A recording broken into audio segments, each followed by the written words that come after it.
Hey son, hope you're okay. So day 4, I'm really excited with what I've got to share with you today, and I think that you'll get some value out of it. So I wanted to really talk about control and controlling your life and understanding really what it takes to be proactive, to be determinative, to be able to do all the things that I know you're going to want to do. And, you know, most people have a choice in life to live their lives based on circumstances, based on other people, or choices based on their own values. And of course, I want you to be able to make your decisions based on the things that are important to you, and for you to be able to make your life and set it up based on the choices that you make. But inevitably, control is really a difficult thing because you can't control everything in life, and you certainly can't control everyone, and neither should you be able to. But you certainly want to be able to control the things that matter to you and to be able to create the kind of circumstances that are going to give you the things that you want out of life, whatever they may be. So the thing that I thought we'd start with is just to talk about a little bit about you and about how you came about, because me and your mum worked really, really hard in trying to find ways that we thought would be stimulating to you and certainly give you the kinds of experiences that we felt were important for you to have in life. So first of all, the first situation that I want to talk about is particularly in conceiving you. And, you know, it took nearly 4.5 years. Mum went to the ends of the earth to try and find out everything she possibly could about why we weren't getting pregnant. And honestly, for a long time I thought it was me, and that's a pretty bitter pill to swallow as your dad, but because, you know, I thought I was the absolute ultimate, as you know. But the reality is that there were some issues and some complications that we had to work through, and Mum went to see someone called Dr. Robert Winston, and she read about his principles and what he was talking about, and he said that any time that a couple can't get pregnant, there's a specific reason why. And really what he was talking about was getting back to first principles.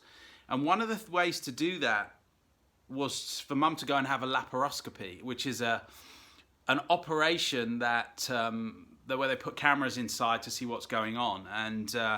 And they did that laparoscopy. I remember going down there with her, and she was in for a couple of nights, and they did the operation, and she came out. She was absolutely fine. They cleared up whatever they needed to clear up, and if you want to go into detail on it, certainly you can talk to her about it. But they cleared it up, and within a couple of weeks, she'd conceived. And this was a miracle for us. We were absolutely ecstatic. We were over the moon, and as you can imagine, you know, we started planning things for your arrival. But I remember when Mum came into the room, and she didn't do a test because she'd done so much research looking into all the kinds of things that she needed to know to really understand why she was getting pregnant, why she wasn't getting pregnant. I mean, so many people will just take the advice from the doctor and start IVF or go here and go there. And we did so many things, so many of those things we did. But when she really started to look into it and look at the situation and try and understand why she wasn't getting pregnant, she got to a point, and we got to a point where we said, look, if it happens, it happens. If it doesn't happen, we're going to be able to be okay with that. But for so many weeks and months and years, we tried to control the situation. We tried to say, right, we need to do this, and then we need to do that, and we need to create all these kinds of outcomes to be able to ensure that she was going to get pregnant and that you were going to be able to come into this world. But the reality is that the moment that we decided that we were going to do everything we could do, and then we were going to step back and allow the process to take its own course, that's when life worked out. And so really the message today is that anytime you're trying to control something, what I want you to do is do all you can do, okay? Do all you can do, and then you leave the situation and let it take its course. Because so many times we get so hung up, so caught up in outcomes, in I need to do this so this can happen. I need to do this so this can happen. And a lot of times the things that you want to happen won't always work out, particularly because other people are involved or circumstance or timing is wrong or whatever it might be.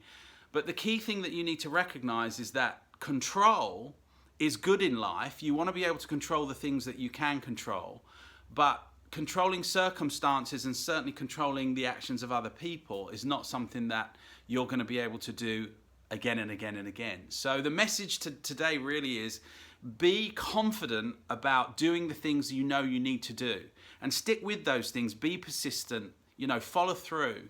But once you've done everything that you can do, then you need to step back and say, I'm going to allow this to take its course. Because sometimes results don't happen on our own clock. Sometimes results will happen as a result of something that you did weeks or months or years ago, and they don't always kind of follow through on the time scale that we want them to. But the important thing is to stay industrious, to stay moving forward, to stay proactive and try and be confident in everything that you do. So just to illustrate this, I want to share with you just kind of a little bit of an idea about control. So let's suppose for a minute that in this room on my right hand side, we're going to suggest those are things over which you have absolute, total, complete control.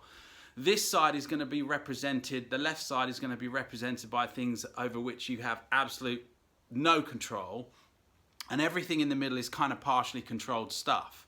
So on this side of the room, things over which we have absolutely no control, those are things that you have to accept, you adapt, you roll with it. So it's like the weather, it's other people, it's difficult circumstances.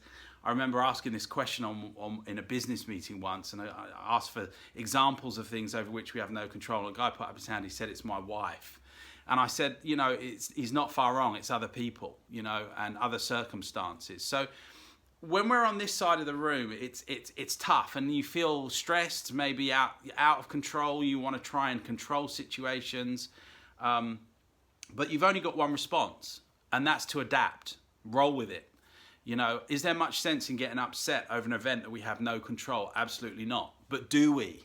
Yes. We spend a fair amount of time worrying about things over which we have absolutely no control over. On this side of the room, though, we're represented by those things over which we have absolute, total, complete control. And those things ultimately, when you boil it down, they come down to self. How I think, how I act, what I choose to eat, where I choose to go, how I respond to someone else's attitude. All of those things ultimately come down to you, self. And those are the things that are important. So what I want you to recognize is in trying to control situations, really the only thing that you can control is you. And control those things based on your values, based on principles that are dear to you, not based on external circumstances or what others are doing or what society says is right. And really think about that as you move forward. There are two factors of control really that we should identify. And the first one is there are things that we think we can't control, but we actually can. And then there are also things that we think we can control and we actually can't.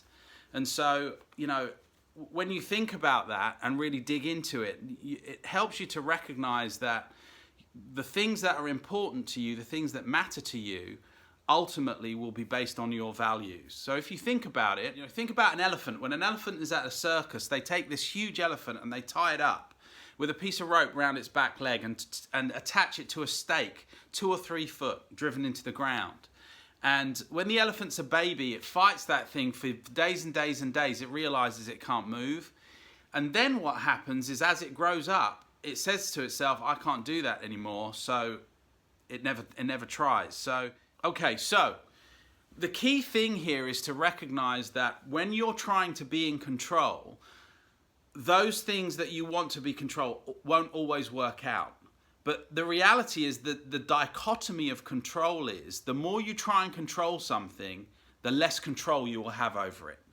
But that doesn't absolve you of responsibility. It doesn't mean that you can say, well, I'm going to sit back and not do anything.